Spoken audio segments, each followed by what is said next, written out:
नमस्कार दोस्तों, आप सबका स्वागत है मेरे चैनल में। आज मैं आपको मकर संक्रांति की पौराणिक कथा सुनाऊंगी। मकर संक्रांति हिंदू धर्म का प्रमुख त्योहार है। यह पर्व पूरे भारत में किसी न किसी रूप में मनाया जाता है। पौष मास में जब सूर्य मकर राशि पर आता है, तब इस संक्रांति को मनाया जाता है। यह त्योहार अधिकतर जनवरी माह की 14 तारीख को मनाया जाता है। कभी कभी यह त्योहार 12, 13 या 15 को भी हो सकता है। यह इस बात पर निर्भर करता है कि सूर्य कब धनु राशि को छोड़कर मकर राशि में प्रवेश करता है। इस दिन से सूर्य की उत्तरायण गति आरंभ हो जाती है और इसी कारण इसको उत्तरायणी भी कहते हैं। मकर संक्रांति से कई पौराणिक कथाएं जुड़ी हुई हैं। कहा जाता है कि इस दिन भगवान सूर्य अपने पुत्र शनि से मिलने स्वयं उनके घर जाया करते थे। शनिदेव चूंकि मकर राशि के स्वामी है, अतः इस दिन को मकर संक्रांति के नाम से जाना जाता है। मकर संक्रांति के दिन ही गंगा जी भागीरथ के पीछे पीछे चलकर कपिल मुनि के आश्रम से होकर सागर में उनसे मिली थीं। यह भी कहा जाता है कि गंगा को धरती पर लाने वाले महाराज भागीरथ ने अपने पूर्वजों के लिए इस दिन तर्पण किया था। उनका तर्पण स्वीकार करने के बाद इस दिन गंगा समुद्र में जाकर मिल गई थी। इसीलिए मकर संक्रांति पर गंगा सागर में मेला लगता है। महाभारत काल के महान योद्धा भीष्म पितामह ने भी अपनी देह त्यागने के लिए मकर संक्रांति का ही चयन किया था। इस त्योहार को अलग अलग प्रांतों में अलग अलग नाम से जाना जाता है। मकर संक्रांति को तमिलनाडु में पोंगल के रूप में, तो आंध्र और कर्नाटक तथा केरला में यह पर्व केवल संक्रांति के नाम से जाना जाता है। इस दिन भगवान विष्णु ने असुरों का अंत कर युद्ध समाप्ति की घोषणा की थी और सभी असुरों के सिरों को मंदार पर्वत में दबा दिया था। इस प्रकार यह दिन बुराइयों और नकारात्मकता को खत्म करने का दिन भी माना जाता है।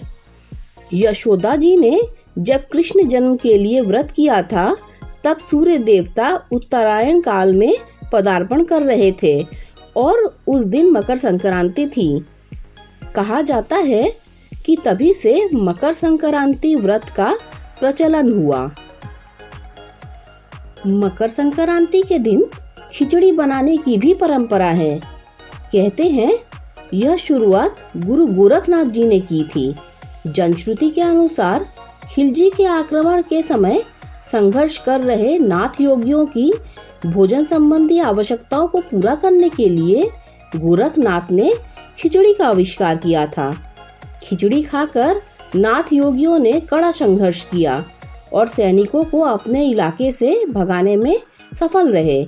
यही वजह है कि मकर संक्रांति को विजय दर्शन पर्व के रूप में भी मनाया जाता है। मकर संक्रांति के दिन गंगा स्नान करने की भी परंपरा है। धार्मिक मान्यताओं के अनुसार मकर संक्रांति के दिन गंगा स्नान करने से 7 जन्मों के पाप भी धुल जाते हैं।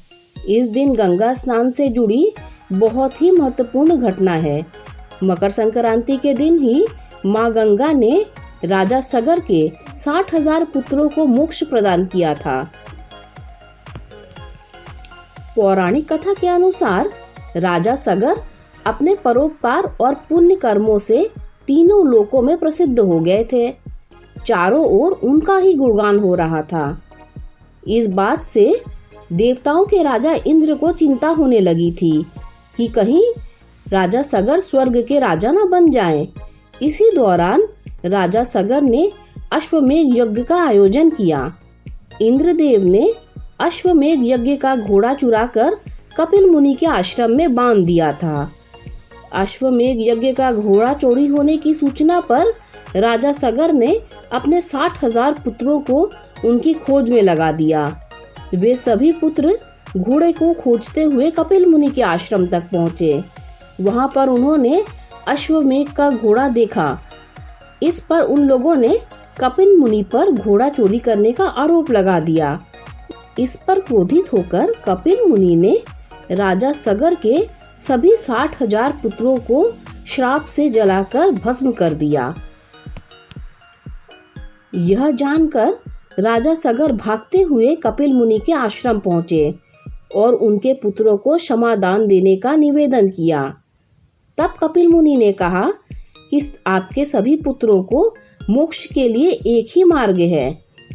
तुम मोक्षदायिनी गंगा को पृथ्वी पर लाओ।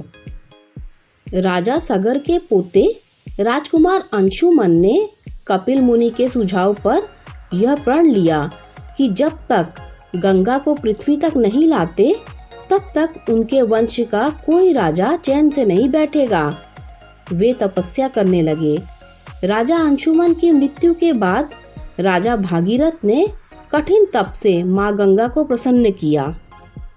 माँ गंगा का वेग इतना था कि वे पृथ्वी पर उतरती तो सर्वनाश हो जाता। तब राजा भागीरथ ने भगवान शिव को अपने तप से प्रसन्न किया ताकि वे अपनी जटाओं से होकर माँ गंगा को पृथ्वी पर उतरने दें, जिससे गंगा का वेग कम हो सके। भगवान शिव का आशीर्वाद पाकर राजा भागीरथ धन्य हुए।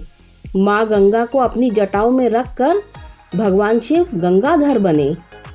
माँ गंगा पृथ्वी पर उतरी और आगे राजा भागीरथ और पीछे पीछे माँ गंगा पृथ्वी पर बहने लगी।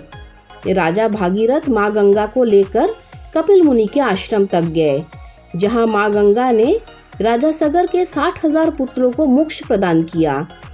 जिस दिन माँ गंगा ने राजा के 60,000 पुत्रों को मोक्ष दिया, उस दिन मकर संक्रांति थी। वहां से माँ गंगा आगे जाकर सागर में मिल गई। जहाँ वे मिलती है वह जगह गंगा सागर के नाम से प्रसिद्ध है। धार्मिक मान्यताओं के अनुसार मकर संक्रांति को गंगा सागर या गंगा नदी में स्नान करने से मोक्ष की प्राप्ति होती है और 7 जन्मों के पाप मिट जाते हैं। मकर संक्रांति का पर्व केवल दान पुण्य के लिए ही नहीं जाना जाता, बल्कि इस दिन पतंग उड़ाने की भी परंपरा चली आ रही है। बच्चे हो या युवा, हर कोई पतंग उड़ाने के लिए इस दिन का बेसब्री से इंतजार करते हैं। सुबह से ही आसमान में रंग बिरंगी पतंगे छा जाती हैं। कई जगहों पर तो पतंगोत्सव का भव्य आयोजन भी किया जाता है और प्रतियोगिताएं भी आयोजित की जाती हैं। दोस्तों, अगर आपको मेरे द्वारा दी गई ये जानकारी अच्छी लगी हो तो लाइक कर दीजिए, मेरे चैनल को सब्सक्राइब कर दीजिए। जब आप मेरे चैनल को सब्सक्राइब करें तो बेल का आइकन भी प्रेस कर दीजिए, जिससे मेरी आने वाली सारी कथाएं और जानकारियां आप तक सबसे पहले पहुंच जाए। Thanks for listening.